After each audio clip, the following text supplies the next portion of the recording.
មេត្រា4អូខេអញ្ចឹងយើងបានសិក្សាហើយណាគឺយើងអាចយកមាត្រា4យកទៅប្រើប្រាស់បានអញ្ចឹងយើងមើលថាតើការប្រើប្រាស់សិទ្ធិប្រើប្រាស់កម្មសិទ្ធិរបស់គាត់ហ្នឹងតើវាស្របច្បាប់អត់ណាព្រោះអីគេថាកម្មសិទ្ធិក៏ដោយទោះបីជាកម្មសិទ្ធិក៏ដោយប្រសិនបើសិទ្ធិនឹងប្រើប្រាស់ទៅប្រើប្រាស់សិទ្ធិនៅដោយបំពានគឺគេមិនទទួលគេមិនទទួលស្គាល់ទេណាអញ្ចឹងឬក៏តាក់ទងជាមួយនឹងការប្រើប្រាស់នៅតាក់ទងនឹងសិទ្ធិលើវត្ថុហ្នឹងដែលគាត់អាចប្រើប្រាស់ឬក៏អាស្រ័យផលឬក៏ចាត់ចែងលើវត្ថុហ្នឹងក៏គេអាចកំណត់ទៅលើទំហំនៃការប្រើប្រាស់នឹងបានដែរឧទាហរណ៍ថាទៅអនាគតទៅគឺគេអាចធ្វើការវិវត្តទៅលើការប្រើប្រាស់ដីធ្លីឧទាហរណ៍ណា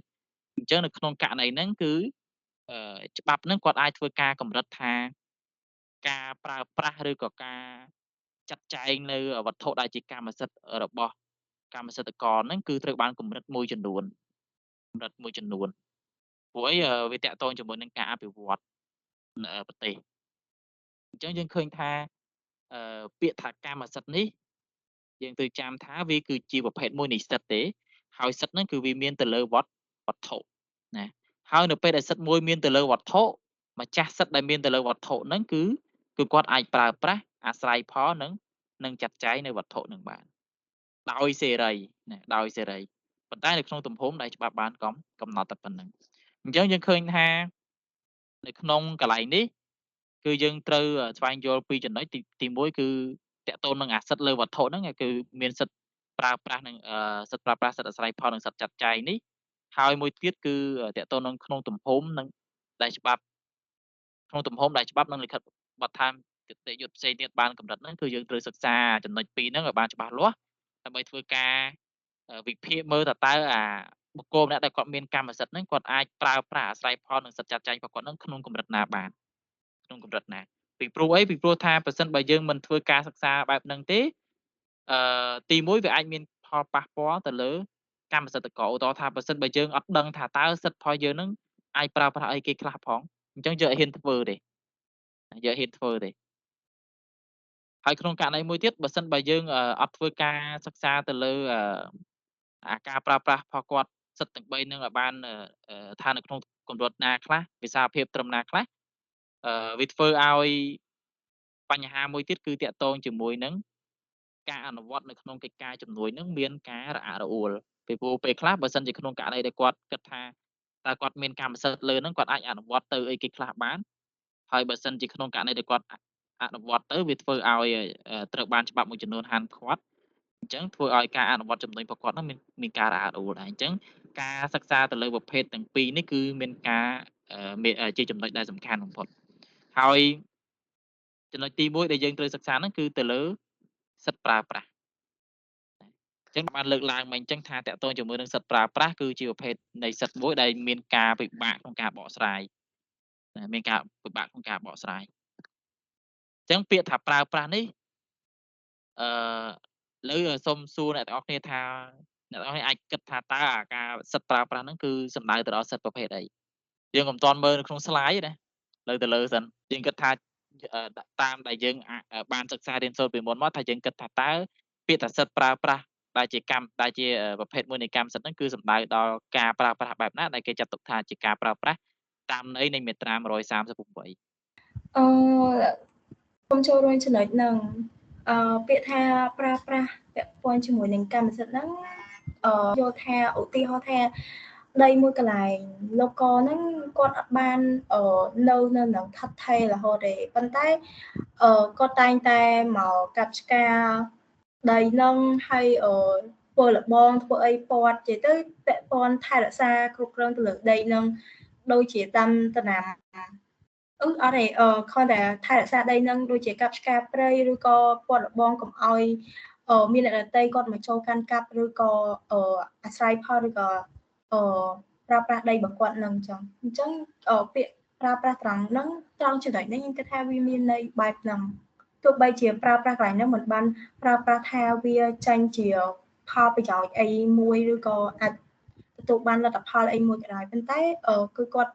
ប្រើប្រាស់នៅក្នុងទំហំដែលថាថែរក្សា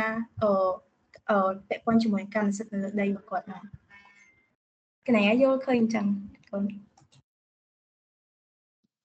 អរគុណច្រើនអញ្ចឹងការសរុបមកវិញថាក្នុងន័យប្រើប្រាស់ចង់សំដៅដល់ន័យមួយទេគឺថាទោះបីជាគាត់មិនទៅធ្វើការអនុវត្តជាក់ស្ដែងទៅលើដីរបស់គាត់ក៏ដោយប៉ុន្តែឧទាហរណ៍ថាបើសិនជាគាត់ទៅកាប់ឆ្ការកាប់អីព្រៃចេញហើយគាត់ធ្វើលបងព័ទ្ធអាហ្នឹងក៏យើងចាត់ទុកថាជាសិទ្ធិប្រើប្រាស់ដែរមិនអញ្ចឹងហ៎អញ្ចឹងមានន័យថាក្នុងន័យមួយថាទោះបីជាគាត់ទុកដីនឹងចោលក៏ដោយមិនទៅសង់ផ្ទះឬក៏ដាំដំណាំក៏ដោយអាហ្នឹងគឺយើងចាត់ទុកថាហ្នឹងគឺជាសិទ្ធិប្រើប្រាស់របស់គាត់ណាអញ្ចឹងតិចទៀតយើងទៅមើលនិយមន័យនឹងពាក្យថាប្រើប្រាស់មិនបានគេហៅទៅប្រើប្រាស់តែសូមបញ្ជាក់មួយទៀតថាដោយសារនេះគឺជានិយមន័យទេប៉ុន្តែតិចទៀតយើងនឹងសិក្សាអំពីលក្ខណៈណាលក្ខណៈនៃសិទ្ធិនៃកម្មសិទ្ធិអញ្ចឹងវាតាក់ទងជាមួយនឹងលក្ខណៈនៃកម្មសិទ្ធិហ្នឹងវាលក្ខណៈបែបណានិយមន័យផ្សេងប៉ុន្តែលក្ខណៈនៃកម្មសិទ្ធិគឺវាផ្សេងអញ្ចឹងណា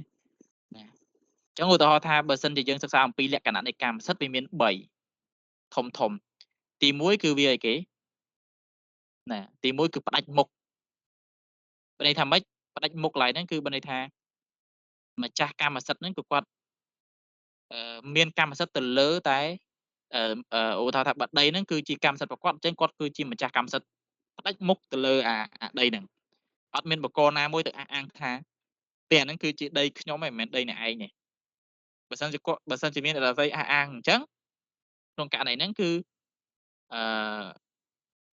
អះអាងអញ្ចឹងឲ្យរកភស្តុតាងមកថាតើអ្នកឯងថាជាម្ចាស់កម្មសិទ្ធិហ្នឹងអ្នកឯងមានអីឥឡូវខ្ញុំមានប្លង់ដីឧទាហរណ៍អញ្ចឹងណាអាហ្នឹងគឺតាក់ទងនឹងផ្ដាច់មុខទី2គឺអឺតាក់ទងជាមួយនឹងផ្ដាច់ការណាលក្ខណៈរបស់កម្មសិទ្ធិមួយទៀតគឺផ្ដាច់ការបានន័យថាម៉េចនៅក្នុងកម្មសិទ្ធិប្រសិនបើបុគ្គលណាម្នាក់គាត់មានអាសិទ្ធិលើហ្នឹងអញ្ចឹងគាត់អាចធ្វើការប្រើប្រាស់លើអាដីហ្នឹងគឺបានដោយសេរីផ្ដាច់ការតែឯងអត់មាននរណាមកប្រើប្រាស់ជាមួយគាត់បានទេអាហ្នឹងគឺជាគោលការណ៍ទូទៅជាលក្ខណៈទូទៅមួយទៀតគឺនិរន្តរ៍ឬក៏យើងហៅថាអចិន្ត្រៃយ៍ន័យថាម៉េចទោះបីជាគាត់មិនទៅកាន់កាប់លើដីហ្នឹងក៏ដោយឬក៏គាត់មិនទៅប្រើប្រាស់ផ្ទាល់លើដីហ្នឹងក៏ដោយប៉ុន្តែនៅពេលដែលបុគ្គលមួយដែលមានសិទ្ធិកម្មសិទ្ធិទៅលើដីហ្នឹងគឺកម្មសិទ្ធិហ្នឹងវានៅជាប់នៅលើដីហ្នឹងជានិរន្តរ៍អញ្ចឹងហើយបាននៅក្នុងនិយមន័យគឺគេប្រើពាក្យថាសំដៅទៅលើសិទ្ធិអញ្ចឹងគេអត់ប្រើប្រាស់ពាក្យថាគាត់គឺជាម្ចាស់ទៅលើអាដីហ្នឹងទេបើន័យថាគាត់គឺមានសិទ្ធិអញ្ចឹងនៅពេលដែលគាត់មានសិទ្ធិគាត់នៅមានសិទ្ធិមិនចាំបាច់កាន់កាប់ក៏បានដែរឃើញទេគាត់មានសិទ្ធិប៉ុន្តែមិនចាំបាច់កាន់កាប់លើដីហ្នឹងក៏បានដែរឲ្យតែគាត់មានសិទ្ធិលើអាដីហ្នឹងអញ្ចឹងគាត់មានសិទ្ធិតាមរយៈអីគឺគាត់មានសិទ្ធិតាមរយៈលិខិតបញ្ជាក់គឺវិញ្ញាបនបត្របញ្ជាក់អំពីម្ចាស់អចលនវត្ថុអីចឹងទៅអញ្ចឹងនៅក្នុងករណីហ្នឹងគឺដូចខ្ញុំលើកឡើងមកអញ្ចឹងគឺអាហ្នឹងគឺទោះបីជាគាត់ទុកដីនឹងចោលក៏ដោយប៉ុន្តែគាត់មានសិទ្ធិទៅលើដីហ្នឹងដោយសារគាត់ទទួលបាននូវកម្មសិទ្ធិអញ្ចឹងអាសិទ្ធិហ្នឹងវាមានជានិរន្តរ៍អញ្ចឹងអត់មានបុគ្គលណាមួយទៅអះអាងថាអត់ទេគាត់អត់កាន់កាប់ផងអញ្ចឹងគាត់មិនមែនជាកម្មសិទ្ធិគឺអត់បានទេប៉ុន្តែតាក់ទងជាមួយនឹងលក្ខណៈនៃជានិរន្តរ៍នេះគឺយើងនឹងមើលទៅទៀតថាតើវានិរន្តរ៍រហូតអត់ណាវានិរន្តរ៍រហូតអត់ឧទាហរណ៍ដូចជាក្នុងករណីដែលរដ្ឋគាត់ត្រូវបានដកហូតកម្មសិទ្ធិអញ្ចឹងវានិរន្តរ៍អត់ណាមួយទៀតតាក់ទងជាមួយនឹងគាត់ទុកដីចោលដែរក៏អត់ធ្វើអីសោះក្នុងរយៈពេល20ឆ្នាំឬក៏30ឆ្នាំហើយមានបុគ្គលម្នាក់នោះគាត់បានទៅធ្វើការកាន់កាប់លើដីហ្នឹងនិយាយពីពាក្យកាន់កាប់ណាគាត់បានកាន់កាប់លើដីហ្នឹងហើយគាត់ប្រកាសផ្សាយជាសាធារណៈតែគាត់ថាគាត់យកអាដីហ្នឹងជាកម្មសិទ្ធិអញ្ចឹងគាត់ទុកដីហ្នឹងចោលរយៈពេលប្រហែល20ឆ្នាំឬក៏30ឆ្នាំសំណួរសួរថាតើកម្មសិទ្ធិហ្នឹងវានិរន្តរ៍ធានាថានិរន្តរ៍បានទៀតអត់បើសិនបើបុគ្គលដែលចូលកាន់កាប់ដីហ្នឹងប្រកាសជាសាធារណៈអញ្ចឹងហើយគាត់បានធ្វើលទ្ធកម្មដោយអាជ្ញាយោកាលតាមមាត្រា160 162 163ជាអាចអញ្ចឹងតើលក្ខណៈជានិរន្តរ៍របស់កម្មសិទ្ធិហ្នឹងវាពិតជានិរន្តរ៍មែនអត់អាហ្នឹងគឺវាតាក់ទងជាមួយនឹងការសិក្សាទៅលើលក្ខណៈប៉ុន្តែនៅក្នុងសិទ្ធិនៃការប្រើប្រាស់នេះគឺវាមាន និយមន័យរបស់វាជាក់លាក់មួយប៉ុន្តែគាត់ថាយើងពិបាកក្នុងការកំណត់តែប៉ុណ្្នឹងឯងពិបាកក្នុងការកំណត់ពីព្រោះក្រមអត់មានចែងទេណាអ្នកទាំងអស់គ្នាបានទៅមើលនៅក្នុងក្រមមានមាត្រាណាមួយដែលចែងនិយមន័យអំពីសិទ្ធិប្រើប្រាស់ហ្នឹងឯងអញ្ចឹងយើងឃើញថាមានការពិបាកកំណត់ណាស់តែយើងកំណត់មិនលើកឡើងមិនអញ្ចឹងលើកមិនស្រួលវាចូលទៅលក្ខណៈវិញលើកមិនស្រួលសិទ្ធិចាត់ចែងសិទ្ធិប្រើប្រាស់ហ្នឹងលើកមិនស្រួលវាទៅជាចូលនៅក្នុងសិទ្ធិចាត់ចែងវិញអញ្ចឹងបានថានៅក្នុងមាត្រាហ្នឹងធ្វើការសិក្សាស្រាវជ្រាវទៅលើវាទៅបានន័យថាយើងអត់ដឹងថាកំណត់បីម៉េចព្រោះអីបើយើងមើលអំពីការវិវត្តនៃរបបគតិយុត្តច្បាប់ពីដើមគឺអត់មានចែងទេតើតើនឹងសិទ្ធិប្រើប្រាស់ហ្នឹងគឺគេកំណត់នៅក្នុងការចាត់ចែងពីព្រោះនៅកាលណាមានការចាត់ចែងមានការប្រើប្រាស់ហើយលើកឡើងខាងដើមអញ្ចឹងប៉ុន្តែនៅក្នុងក្រមរដ្ឋនៃប្រទេសជប៉ុនគាត់ចូលចិត្តបែងចែកអញ្ចឹងគេកំណត់ឲ្យបានជាក់លាក់ថាតើអាការប្រើប្រាស់ហ្នឹងវាមិនហើយអាការចាត់ចែងហ្នឹងវាមិនហើយនិយមន័យទៅលើសិទ្ធិប្រើប្រាស់ហ្នឹងជាសិទ្ធិដែលម្ចាស់កម្មសិទ្ធិចង់ប្រើប្រាស់ក្នុងបំណងដែលគេចង់ធ្វើក្នុងបំណងដែលគេចង់ធ្វើដល់ពេលគាត់ឲ្យនិយមន័យទៅលើសិទ្ធិចាត់ចែងជាសិទ្ធិដែលម្ចាស់កម្មសិទ្ធិចង់ធ្វើអំពើអ្វីមួយលើវត្ថុដូចជាកាប់ដើមឈើរំលំសំណង់លក់ជួលឬក៏បញ្ចាំអីជាអាចឥឡូវឧទាហរណ៍ដូចជាកាប់ដើមឈើដល់ដូចជាកាប់ដើមឈើរំលំសំណង់អីជាអាចអីចឹងនៅក្នុងច្បាប់គឺតាក់ទងនឹងការកាប់ដើមឈើការឈូសភ្នំការអីហ្នឹងគឺវាតាក់ទងជាមួយនឹងសិទ្ធិប្រើប្រាស់ទេវាអត់មានតាក់ទងជាមួយនឹងសិទ្ធិចាត់ចែងទេឥឡូវយើងទៅមើលនិយមន័យតាក់ទងនឹងសិទ្ធិប្រើប្រាស់ទាំងអស់គ្នាអញ្ចឹងបើយើងមើលនិយមន័យតាក់ទងនឹងសិទ្ធិនឹងការប្រើប្រាស់យើងអត់តនិយាយពីសិទ្ធិយើងឲ្យនិយមន័យទៅលើការប្រើប្រាស់អញ្ចឹងការប្រើប្រាស់តាមវចនានុក្រមសម្ដេចសម្ភារជួនណាតមានន័យថាប្រើទាំងសពទាំងគ្រប់ប្រើតាមតែប្រទេសប្រើអញ្ចឹងវានៅតែពាក្យប្រើដែរណាប្រើទាំងសពទាំងគ្រប់ហើយក៏យើងមើលទៅនិយមន័យហ្នឹងគឺវាអត់តមានភាពច្បាស់លាស់ទេក្នុងក្រមអត់មានចែងទេក្នុងក្រមមានផ្ដល់និយមន័យទេប៉ុន្តែយើងមើលនៅក្នុងច្បាប់ភូមិបាលនៅក្នុងច្បាប់ភូមិបាលគឺគេមានចែងណាចំណុចនេះគឺគេមានចែងដោយសារអីដូចលើកឡើងពីខាងដើមអញ្ចឹងថាក្នុងច្បាប់ភូមិបាលគឺមាត្រាមួយចំនួនគឺប្រទេសជប៉ុនគាត់ជួយផ្ដល់ជាគំនិតអញ្ចឹងទៅវាលេចឲ្យមានបង្កើតនៅអាសិទ្ធប្រើប្រាស់នឹងកើតឡើងបើតាមក្រមរបស់ប្រទេសបារាំងគឺអត់មានទេអាពាក្យសិទ្ធប្រើប្រាស់អីហ្នឹងគឺគេប្រើពាក្យថាអាស្រ័យហើយនឹងសិទ្ធចាត់ចែងទៅប៉ុណ្្នឹងអញ្ចឹងនៅក្នុងច្បាប់ភូមិបាលឆ្នាំ2001ណាមាននៅក្នុងច្បាប់ហ្នឹងឯណាច្បាប់ភូមិបាលឆ្នាំ2992អីដូចជាអត់មានទេអញ្ចឹងគេថាសិទ្ធប្រើប្រាស់នៃកម្មសិទ្ធិហ្នឹងដែលមានចែងខាងក្រោមហ្នឹងគឺគេកំណត់ទៅលើសិទ្ធប្រើប្រាស់ណាមាត្រា88គេថាកម្មសិទ្ធិករនៃទ្រព្យជាអចលនវត្ថុអាចរៀបចំឬកែប្រែបានដោយសេរីនៅប្រភេទនិងរចនាសម្ព័ន្ធដើមនៃទ្រព្យអញ្ចឹងពាក្យថាប្រើប្រាស់នេះពាក្យថាសិទ្ធប្រើប្រាស់នេះវាប្រើប្រាស់ទៅលើអីទី1គឺការរៀបចំទី2គឺការកែប្រែហើយការរៀបចំនិងការរៀបចំនិងការកែប្រែនេះគឺរៀបចំនិងការកែប្រែទៅលើអីគេប្រភេទណានិងរចនាសម្ព័ន្ធដើមនៃទ្រព្យតន់ចំណុចហ្នឹងអូខេអញ្ចឹងពាក្យថាការប្រើប្រាស់សិទ្ធប្រើប្រាស់នេះណាគឺគេសំដៅទៅលើអីគេគឺគេសំដៅទៅលើណាការរៀបចំឬក៏កែប្រែនៅប្រភេទឬក៏រចនាសម្ព័ន្ធដើមនៃទ្រព្យរបស់ខ្លួនស្របតាមការប្រើប្រាស់ដែលខ្លួនចង់ធ្វើតាមការកំណត់នៃច្បាប់អញ្ចឹងវាមានអាការកំណត់នៃច្បាប់ទៀតប៉ុន្តែយើងឃើញមិញយើងឃើញនៅក្នុងស្លាយផ្សាយឲ្យទៅមិញគឺអឺមានប្រើពាក្យមួយគឺប្រើប្រាស់តាមអ្វីដែលខ្លួនចង់ធ្វើគឺវាចូលកន្លែងហ្នឹងដែរគឺវាចូលកន្លែងហ្នឹងដែរប៉ុន្តែអត់បានបញ្ជាក់តាក់ទងជាមួយនឹងការរៀបចំនិងការកែប្រែទេឥឡូវយើងទៅមើលមាត្រាមួយទៀតដែលចែង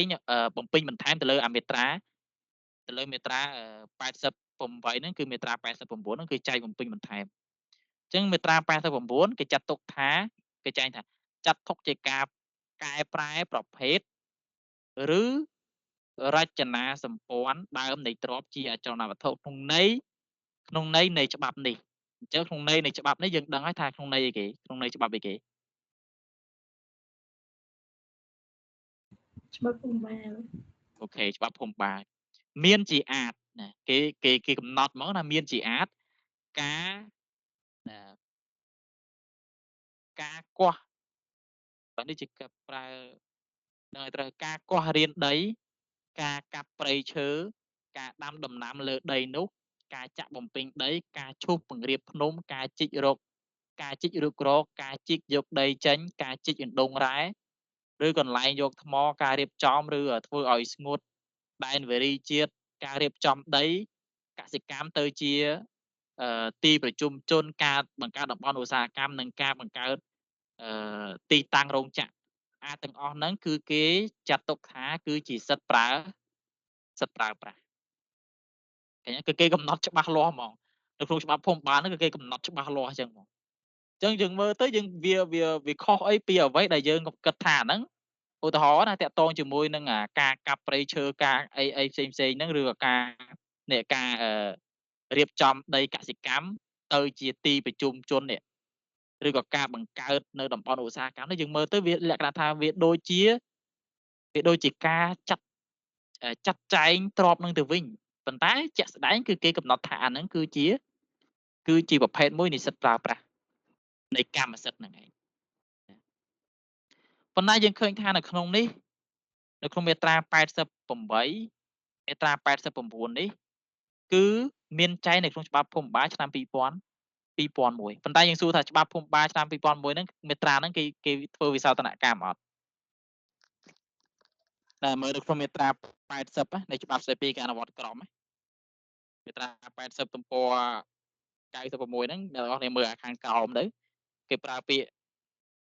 ផ្នែកទី1ដល់ផ្នែកទី4ត្រូវបានលុបចាប់ពីមាត្រាណាចាប់ពីមាត្រា85ដល់មាត្រា113ត្រូវបានលុបអញ្ចឹងយើងឃើញថាមាត្រា2ហ្នឹងគឺត្រូវបានលុបចោលហើយអញ្ចឹងយើងគិតដើម្បីទៅបើសិនជាធ្វើការលុបចោលហើយអញ្ចឹងតកតនឹងការបកស្រាយពាក្យពេចន៍ទៅលើកន្លែងហ្នឹងតើយើងអាចយកអាពាក្យពេចន៍ហ្នឹងទៅប្រើប្រាស់បានអត់នៅក្នុងអត្ថន័យនៃ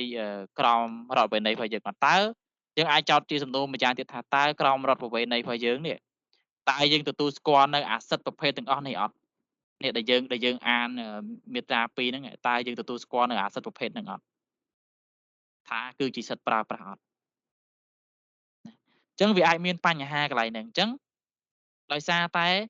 ច្បាប់ភូមិបាលហ្នឹងកន្លែងហ្នឹងគឺត្រូវធ្វើបានលុបចោលហើយដោយច្បាប់ស្តីពីការអនុវត្តក្រមរដ្ឋប្រវេណីឆ្នាំ2011ហ្នឹងអញ្ចឹងគេថាដើម្បីបញ្ជៀសមន្ទិលសង្ស័យក្នុងការបកស្រាយដែលមានការបារម្ភថាអាចមានការបកស្រាយថាក្រមរដ្ឋប្រវេណីមិនទទួលស្គាល់សិទ្ធិអំណាចនោះដោយសារបញ្ញត្តិនៃមាត្រា88និងមាត្រា89នៃច្បាប់ភូមិបាលមិនត្រូវបានបញ្ចូលនៅក្នុងក្រមរដ្ឋប្រវេណីទោះបីជាបញ្ញត្តិសារធាតុផ្សេងៗនៃច្បាប់ភូមិបាលត្រូវបានបញ្ចូលក្នុងក្រមរដ្ឋប្រវេណីក៏ដោយទើបច្បាប់ស្តីពីការអនុវត្តក្រមរដ្ឋប្រវេណីហ្នឹងចែងសម្របសម្រួលនៅការបកស្រាយអត្ថន័យនៃសិទ្ធិប្រើប្រាស់ដែលជាប្រភេទមួយនៃកម្មដែលជាប្រភេទមួយនៃកម្មសិទ្ធិនៅក្នុងមាត្រា188នៃក្រមរដ្ឋប្រវេណីអញ្ចឹងយើងឃើញថាតកតងជាមួយនឹងសិទ្ធិប្រើប្រាស់នេះគឺក្រមត្រូវបានសម្របសម្រួលដោយច្បាប់ស្តីពីការអនុវត្តក្រមមាត្រា13អ្នកណាមានច្បាប់ស្តីពីការអនុវត្តក្រមសូមអានមាត្រា13តិចមើលមាត្រា13សិទ្ធិរបស់កម្មសិទ្ធិករនៃដីកថាខណ្ឌទី1ចំពោះកម្មសិទ្ធិលើដីការប្រើប្រាស់និងការអាស្រ័យផលវត្ថុដែលជាកម្មសិទ្ធិដែលកំណត់ក្នុងមាត្រា138និយមន័យនៃកម្មសិទ្ធិនៃក្រមរដ្ឋប្រវេណីត្រូវបានបញ្ចូលការរៀបចំឬការកែប្រែដោយសេរីនៅប្រភេទនិងរចនាសម្ព័ន្ធដើមនៃដីស្របតាមការប្រើប្រាស់ដែលកម្មសិទ្ធិករចង់ធ្វើតាមការកំណត់នៃច្បាប់និងបទដ្ឋានគតិយុត្តផ្សេងទៀតកថាខណ្ឌទី2ត្រូវចាត់ទុក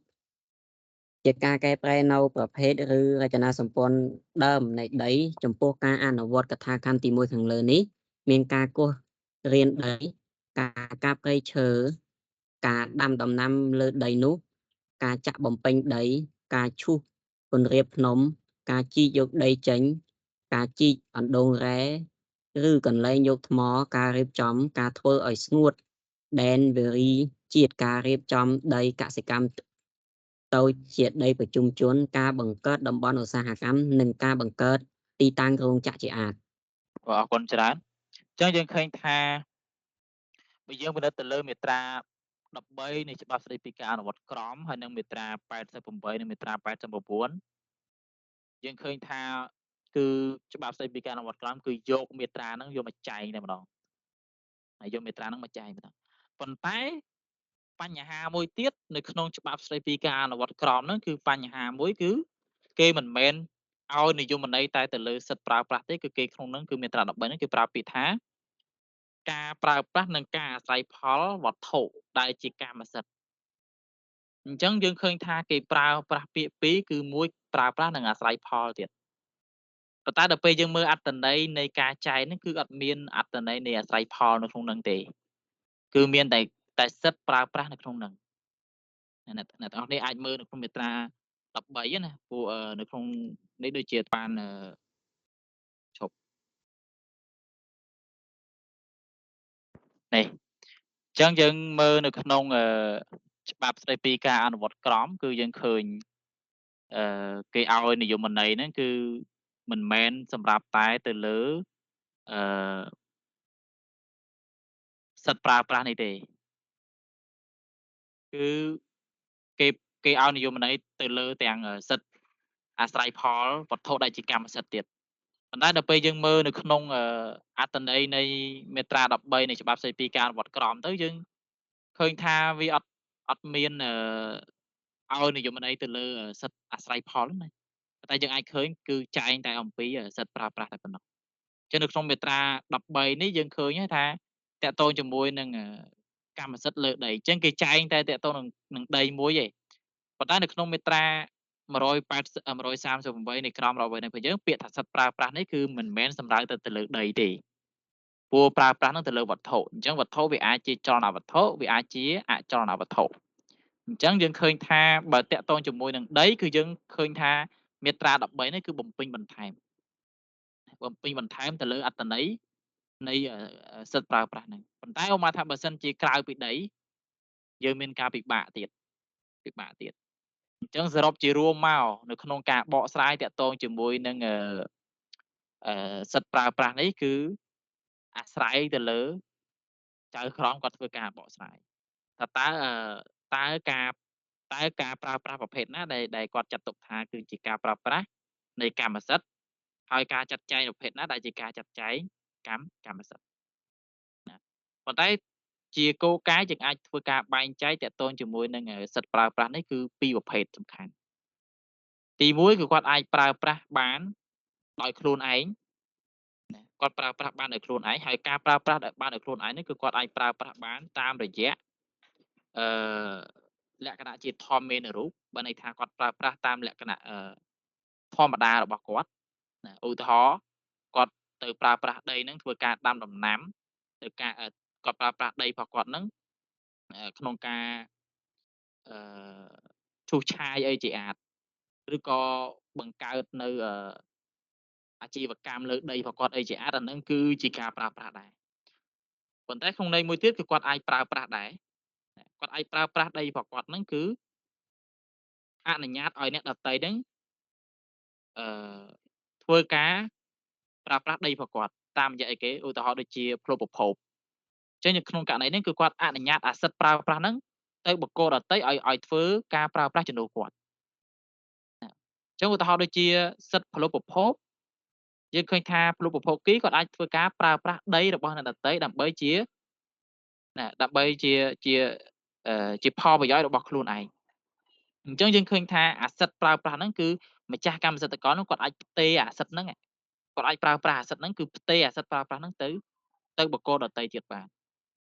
ហើយតកតងជាមួយនឹងសិទ្ធិអាស្រ័យផលក៏ដូចគ្នាដែរក៏គាត់អាចផ្ទេរទៅបុគ្គលដទៃទៀតបានអញ្ចឹងយើងអាចឲ្យនិយមន័យទៅលើអាសិទ្ធប្រើប្រាស់នេះនៅក្នុងអត្ថន័យនៃក្រមរដ្ឋប្រពៃណីយើងអាចប្រើប្រាស់ថាសិទ្ធិប្រើប្រាស់នៅក្នុងក្រមរដ្ឋប្រពៃណីសំដៅទៅលើប្រភេទសិទ្ធិពីរយ៉ាងហ្នឹងទី1គឺគាត់អាចប្រើប្រាស់ដោយខ្លួនឯងផ្ទាល់គាត់អាចប្រើប្រាស់ដោយខ្លួនឯងផ្ទាល់និងមួយទៀតគាត់អាចធ្វើការអនុញ្ញាតឲ្យបុគ្គលដទៃទៀតប្រើប្រាស់អាសិទ្ធប្រើប្រាស់របស់គាត់ហ្នឹងបានឧទាហរណ៍អញ្ចឹងសុនម៉ាច់ មានដីមួយកន្លែងខ្ញុំសន្មតគាត់អាចប្រើប្រាស់ទៅលើដីហ្នឹងដោយខ្លួនឯងបានមួយទៀតខ្ញុំអាចប្រើប្រាស់អាដីហ្នឹងឲ្យប្រើបើន័យថាគាត់អាចប្រើសិទ្ធិខ្លួនឯងហ្នឹងឲ្យអ្នកដទៃហ្នឹងប្រើប្រាស់លើដីហ្នឹងបានតាមរយៈអីគេព្រោះប្រភពឬក៏មួយទៀតគឺគេហៅថាសេវភាពអីជាអាចព្រោះប្រភពគេគាត់អាចប្រើប្រាស់ដីហ្នឹងឃើញទេគាត់អាចប្រើប្រាស់ដីហ្នឹងហើយទៅនឹងសេវភាពអីជាអាចគឺគេអាចប្រើប្រាស់ដីហ្នឹងបានដែលជាកម្មសិទ្ធិរបស់សុនម៉ាចប៉ុន្តែសួរថាក្នុងករណីហ្នឹងសុនម៉ាចមានអាសិទ្ធិប្រើប្រាស់ហ្នឹងទៀតទេគឺគាត់ផ្ទេរទៅឲ្យអ្នកដទៃអញ្ចឹងនៅក្នុងករណីហ្នឹងគឺការប្រើប្រាស់របស់គាត់ហ្នឹងគាត់អាចប្រើប្រាស់ក្នុងទស្សនវិជ្ជាបែបហ្នឹងបានណាតកតងនឹងសិទ្ធិតកតងនឹងការប្រើប្រាស់នេះហើយតិចទៀតយើងនឹងនៅតែមានការភ័ន្តច្រឡំតិចតួចកើតឡើងឧទាហរណ៍ថាគាត់ប្រើប្រាស់អាសិទ្ធិរបស់គាត់ហ្នឹងគាត់ផ្ទេរអាសិទ្ធិប្រើប្រាស់ហ្នឹងឲ្យអ្នកដទៃប៉ុន្តែគាត់ផ្ទេរតាមណាគឺគាត់អនុញ្ញាតឲ្យគេប្រើប្រាស់អាសិទ្ធិប្រើប្រាស់របស់គាត់នឹងបានតាមរយៈអីគេតាមរយៈការចាត់ចែងសិទ្ធិរបស់គាត់នឹងដែរការចាត់ចែងសិទ្ធិរបស់គាត់ហ្នឹងអញ្ចឹងគាត់ចាត់ចែងអីគេគាត់ចាត់ចែងថាអាសិទ្ធិហ្នឹងគឺចាត់ចែងឲ្យអ្នកដទៃប្រើប្រាស់សិទ្ធិរបស់គាត់ហ្នឹងឧទាហរណ៍ថាគាត់ចាត់ចែងឲ្យបុគ្គលម្នាក់មានសិទ្ធិប្រើប្រាស់លើដីរបស់គាត់អញ្ចឹងអាសិទ្ធិប្រើប្រាស់ហ្នឹងគាត់ផ្ទេរមែនប៉ុន្តែគាត់ផ្ទេរតាមរយៈសិទ្ធិមួយទៀតគឺសិទ្ធិចាត់ចែងអញ្ចឹងន័យថាគាត់ផ្ទេរតាមរយៈសិទ្ធិចាត់ចែងបើន័យថាគាត់គឺជាម្ចាស់នៃសិទ្ធិចាត់ចែងអញ្ចឹងក្នុងករណីហ្នឹងគឺគាត់អត់បាត់បង់សិទ្ធិចាត់ចែងទេអញ្ចឹងបានជាគោលការណ៍គេថាតកតនឹងសិទ្ធិ3ប្រភេទហ្នឹងគឺប្រភេទនៃសិទ្ធិចាត់ចែងគឺជាសិទ្ធិសំខាន់ជាងគេបុគ្គលណាដែលមានសិទ្ធិចាត់ចែងគឺគេចាត់ទុកថាបុគ្គលហ្នឹងគឺជាម្ចាស់កម្មសិទ្ធិករហើយប៉ុន្តែវាមិនមែនមានលក្ខខណ្ឌដាច់ខាតចឹងទេឧទាហរណ៍ថាដូចជាសិទ្ធិជួអចិន្ត្រៃយ៍សិទ្ធិជួអចិន្ត្រៃយ៍គឺម្ចាស់សិទ្ធិជួអចិន្ត្រៃយ៍គាត់អាចធ្វើការចាត់ចែងនៅក្នុងកម្រិតណាមួយបានឧទាហរណ៍ដូចជាក្នុងករណីដែលគាត់ចាត់ចែងសិទ្ធិជួអចិន្ត្រៃយ៍ហ្នឹងដាក់ពលុបភពដាក់ជាប្រតិភពអញ្ចឹងយើងឃើញថាម្ចាស់សិទ្ធិជួអចិន្ត្រៃយ៍ហ្នឹងក៏គាត់អាចធ្វើការចាត់ចែងអាសិទ្ធិដែលមានទៅលើដីនឹងបានដែរប៉ុន្តែមិនមែនគាត់ចាត់ចែងទៅលើកម្មសិទ្ធិទេប៉ុន្តែគាត់ចាត់ចែងទៅលើសិទ្ធិជួលអចិន្ត្រៃយ៍របស់គាត់អញ្ចឹងគាត់អាចយកអាសិទ្ធិជួលអចិន្ត្រៃយ៍របស់គាត់ហ្នឹងទៅបង្កើតជាប្រតិភពបានអញ្ចឹងនៅក្នុងករណីហ្នឹងគឺយើងឃើញថា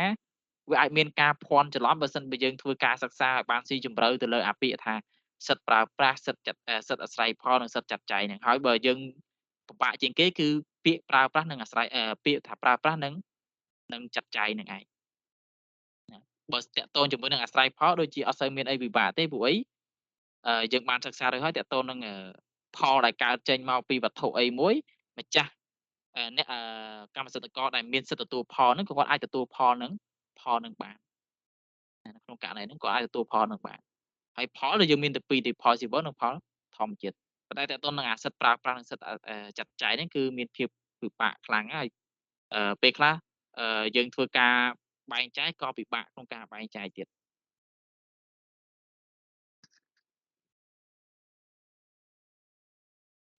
តោះអញ្ចឹងសរុបជារួមនៅពេលដែលយើងឲ្យនិយមន័យទៅលើសិទ្ធិប្រើប្រាស់គឺយើងអាចយោងទៅលើមាត្រា13នេះបានគឺយើងអាចយោងមាត្រា13នេះដើម្បីបំពេញបន្ថែមទៅលើអ្វីដែលជាប្រភេទនៃសិទ្ធិប្រើប្រាស់នៃកម្មសិទ្ធិរបស់យើងតោះអញ្ចឹងអ្នកទាំងអស់គ្នាតនេះចំណុចនេះហើយមានអីជាចម្ងល់ទេតនមានទេបងហើយតិចទៀតប្រយ័ត្នមួយទៀតគឺតកតងជាមួយនឹងសិទ្ធិប្រើប្រាស់និងសិទ្ធិអាស្រ័យនៅព្រោះការប្រឡងមាននិស្សិតប្រហែលអ្នកហ្នឹងគាត់គ្រូគាត់ឲ្យចូលឲ្យគាត់សួរថាអ្វីទៅគឺជាសិទ្ធិប្រើប្រាស់អញ្ចឹងណាហើយប្រហែលជាគាត់មិនដឹងថាតើគ្រូគាត់យល់ច្រឡំខ្លួនឯងឬក៏មិនទេប៉ុន្តែគាត់ឲ្យនិយមន័យមួយគឺតើអ្វីទៅគឺជាសិទ្ធិប្រើប្រាស់អញ្ចឹងនៅពេលហ្នឹងគឺម្នាក់គឺទៅយោងអាមាត្រាមួយចែងអំពីសិទ្ធិប្រើប្រាស់និងសិទ្ធិអាស្រ័យនៅគាត់ឲ្យនិយមន័យទៅលើអាសិទ្ធិប្រើប្រាស់និងសិទ្ធិអាស្រ័យនៅទៅវិញអញ្ចឹងវាខុសគ្នាតកតងនឹងសិទ្ធិប្រើប្រាស់ដែលជាប្រភេទមួយនៃកម្មសិទ្ធិហើយនឹងសិទ្ធិមួយទៀតគឺសិទ្ធិប្រើប្រាស់និងសិទ្ធិអាស្រ័យនៅវាជាប្រភេទមួយនៃសិទ្ធិប្រើប្រាស់និងសិទ្ធិអាស្រ័យផលឃើញទេព្រោះនៅក្នុងសិទ្ធិប្រឆាំងប្រើប្រាស់និងសិទ្ធិអាស្រ័យផល នៅក្នុងនោះវាមានសិទ្ធិអីគេសិទ្ធិប្រើប្រាស់និងសិទ្ធិអាស្រ័យនៅព្រោះថាបុគ្គលមកថាបុគ្គលម្នាក់គាត់បានទៅប្រើប្រាស់លើផ្ទះរបស់អ្នកដទៃណាមួយថាបើគាត់ជាគ្រូបង្រៀនឧទាហរណ៍អញ្ចឹងណាឬគាត់ជាគេហៅថាជាមន្ត្រីរាជការ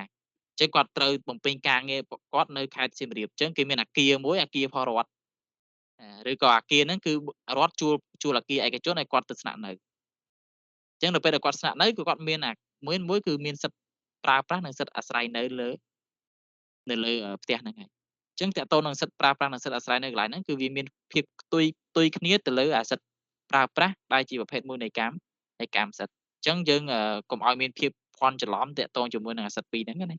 ព្រោះពេលខ្លះដល់ពេលយើងឲ្យនិយមន័យលេងយើងទៅយោងអាសិទ្ធិប្រើប្រាស់និងសិទ្ធិអាស្រ័យនៅមកវាខុស